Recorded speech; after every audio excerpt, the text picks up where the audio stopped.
ایک صحابی رسول کریم صلی اللہ علیہ وآلہ وسلم کی خدمت میں حاضر ہوئے اور عرض کیا کہ یا رسول اللہ صلی اللہ علیہ وآلہ وسلم، میرے اچھے سلوک کا سب سے زیادہ حقدار کون ہے؟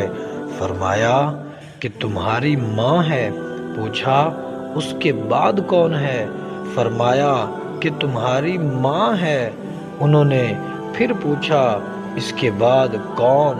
حضور صلی اللہ علیہ وآلہ وسلم نے فرمایا تمہاری ماں ہے۔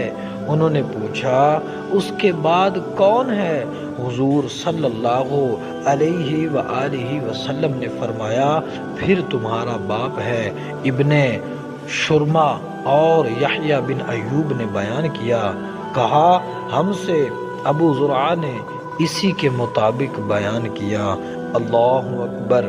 آج اپنی والدہ کو نعوذ باللہ من ذالک حقیر سمجھنے والے، اپنے والدین کو اپنے اوپر بوجھ سمجھنے والے، اپنے والدین کی خدمت نہ کرنے والوں کے لیے یہ بخاری شریف کی حدیث مبارکہ پیش کر رہا ہوں۔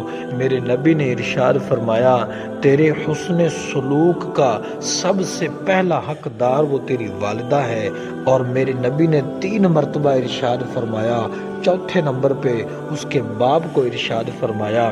میرے دوستو، اپنے والدین کی خدمت کرو، اپنے والدین کی قدر کرو۔ جب یہ روٹھ جائیں تو پھر ان کو منانا مشکل ہو جائے گا، پھر میرا رب بھی روٹھ جائے گا۔